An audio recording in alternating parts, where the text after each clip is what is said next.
ಇನ್ನು gold smuggling ಪ್ರಕರಣದಲ್ಲಿ ರನ್ಯಾರಾವ್ ಬಂಧನಕ್ಕೆ ಸಂಬಂಧಪಟ್ಟ ಹಾಗೆ ಹವಾಲಾ ಹಣದ ಮೂಲ ಇದರ ಬೆನ್ನು ಬಿದ್ದಿದ್ದಾರೆ ಇಡಿ ಅಧಿಕಾರಿಗಳು. ಟಿಆರ್ಐ ತನಿಖೆಯಲ್ಲಿ ಹವಾಲಾ ಮೂಲಕ ವ್ಯವಹಾರ ಆಗಿದೆ ಅನ್ನೋ ಮಾಹಿತಿ ಲಭ್ಯ ಆಗಿತ್ತು. ತರುಣ್ ರಾಜು ವ್ಯವಹಾರದ ಮೇಲೆ ಸದ್ಯ ಇಡಿ ಟೀಮ್ ಈಗ ಕಣ್ಣಿಟ್ಟಿದೆ. ತರುಣ್ ಬ್ಯಾಂಕ್ ಡೀಟೇಲ್ಸ್ ಅನ್ನ ಸದ್ಯ ಅಧಿಕಾರಿಗಳು ಜಾಲಾಡ್ತಾ ಇದ್ದಾರೆ. ತರುಣ್ ಹಿಂದೆ ಇನ್ಯಾರಾದರೂ ಪ್ರಭಾವಿ ವ್ಯಕ್ತಿಗಳಿದ್ದಾರಾ? ಈ ತರ ಹಲವು ಆಯಾಮಗಳಲ್ಲಿ ಇಡಿ ಅಧಿಕಾರಿಗಳು ತನಿಖೆ ಚುರುಕುಗೊಳಿಸಿದ್ದಾರೆ.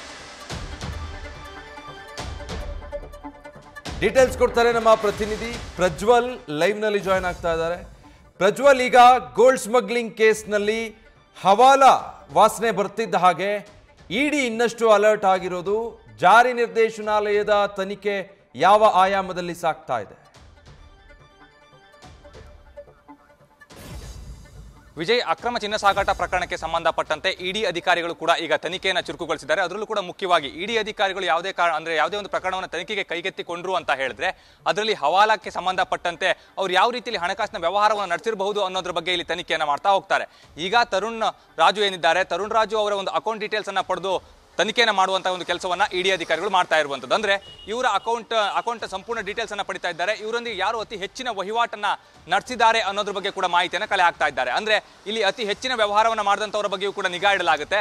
ಅವರ ಪೂರ್ವಾಪರಗಳನ್ನ ಕೂಡ ತನಿಖೆ ಮಾಡಲಾಗುತ್ತೆ. ಅಂದ್ರೆ ಅವರು ಬೇರೆ ಯಾರೊಂದಿಗಾದ್ರೂ ಸಂಪರ್ಕದಲ್ಲಿ ಇದ್ರ ಅನ್ನೋದ್ರ ಬಗ್ಗೆ ಕೂಡ ಮಾಹಿತಿಯನ್ನು ಕಲೆ ಹಾಕುವಂತ ಒಂದು ಕೆಲಸವನ್ನ ಇಡಿ ಅಧಿಕಾರಿಗಳು ಮಾಡ್ತಾ ಹೋಗ್ತಾರೆ. ಈಗ ಸದ್ಯ ಆ ರೀತಿಯ ಒಂದು ತನಿಖೆಯನ್ನು ಮಾಡ್ತಾ ಇರುವಂಥದ್ದು. ಅದರಲ್ಲೂ ಕೂಡ ಪ್ರಮುಖವಾಗಿ ಈ ರೀತಿಯ ಪ್ರಕರಣಗಳು ಆದಂತಹ ವೇಳೆಯಲ್ಲಿ ಒಂದು ಕಡೆ ಇಡಿ ಅಧಿಕಾರಿಗಳು ತನಿಖೆಯನ್ನು ಮಾಡ್ತಾ ಹೋಗ್ತಾರೆ. ಅಲ್ಲಿ ತನಿಖೆ ಮಾಡಿದಂಥ ವೇಳೆಯಲ್ಲಿ ತರುಣ್ ರಾಜ್ ಅವರ ವಿಚಾರಕ್ಕೆ ಸಂಬಂಧಪಟ್ಟಂತೆ ಬೇರೆ ಯಾವ ರೀತಿಯ ಇನ್ಫಾರ್ಮೇಷನ್ಗಳು ಸಿಗುತ್ತೆ ಅನ್ನೋದ್ರ ಬಗ್ಗೆ ಆಗಿರ್ಬೋದು, ಹಾಗೆ ಅವರ ಕಂಪನಿಗಳ ಬಗ್ಗೆ ಆಗಿರ್ಬೋದು, ಅವರ ಹೂಡಿಕೆಗಳ ಬಗ್ಗೆ ಆಗಿರ್ಬೋದು, ಹಾಗೆ ದುಬೈನಲ್ಲಿ ಇವರು ಯಾವ ರೀತಿಯಲ್ಲಿ ಚಿನ್ನವನ್ನು ಖರೀದಿ ಮಾಡ್ತಾ ಇದ್ರು ಅನ್ನೋದ್ರ ಬಗ್ಗೆ ಆಗಿರ್ಬೋದು, ಈ ರೀತಿಯ ಒಂದು ತನಿಖೆಯನ್ನು ಮಾಡ್ತಾ ಹೋಗ್ತಾರೆ. ಈ ಒಂದು ಪ್ರಕರಣದಲ್ಲಿ ನಾವು ಪ್ರಮುಖವಾಗಿ ಗಮನಿಸ್ತಾ ಹೋದ್ರೆ ಈಗ ಇಡಿ ಅಧಿಕಾರಿಗಳು ಸಾಕಷ್ಟು ಮುಂದುವರೆದಿದ್ದಾರೆ ತನಿಖೆಯಲ್ಲಿ ಅಂತಾನೆ ಹೇಳ್ಬೋದು. ಡಿಆರ್ಐ ಅಧಿಕಾರಿಗಳಿಂದ ಸಂಪೂರ್ಣವಾದಂತಹ ಒಂದು ಮಾಹಿತಿಯನ್ನು ಪಡೆದಿದ್ದಾರೆ. ತರುಣ್ ರಾಜು ಒಂದು ಹೇಳಿಕೆಯನ್ನು ಕೊಟ್ಟಿದ್ರು. ಅಂದ್ರೆ ಹವಾಲದ ಮುಖಾಂತರವಾಗಿ ಚಿನ್ನದ ಒಂದು ಸ್ಮಗ್ಲಿಂಗ್ ನಡೀತಾ ಇತ್ತು ಅನ್ನುವಂತ ಒಂದು ಹೇಳಿಕೆ. ಆ ಒಂದು ಹೇಳಿಕೆಯನ್ನು ಆಧರಿಸಿಕೊಂಡು ಈಗ ಇಡಿ ಅಧಿಕಾರಿಗಳು ಮತ್ತೆ ಮುಂದಿನ ಒಂದು ತನಿಖೆಯನ್ನು ಮಾಡ್ತಾ ಇದ್ದಾರೆ. ಅದರಲ್ಲಿ ಇವರು ಕೇವಲ ಚಿತ್ರನಟರಾಗಿದ್ದದ್ದೇ ಮಾತ್ರವಲ್ಲದೆ ಬೇರೆ ರೀತಿಯಲ್ಲಿ ಅಂದ್ರೆ ಯಾವ ರೀತಿಯಲ್ಲಿ ಇವರು ಗೋಲ್ಡ್ ವ್ಯವಹಾರದಲ್ಲಿ ತೊಡಗಿಸಿಕೊಂಡಿದ್ರು ಅನ್ನೋದ್ರ ಬಗ್ಗೆ ಆಗಿರ್ಬೋದು, ಇವರಿಗೆ ಬೇರೆ ಯಾರ್ಯಾರ ಜೊತೆಗೆ ಸಂಪರ್ಕ ಇದೆ ಅನ್ನೋದ್ರ ಬಗ್ಗೆ ಆಗಿರ್ಬೋದು, ಅಥವಾ ಯಾರಾದರೂ ಗಣ್ಯರೊಂದಿಗೆ ಇವರು ಅತಿ ಹೆಚ್ಚಿನ ಒಂದು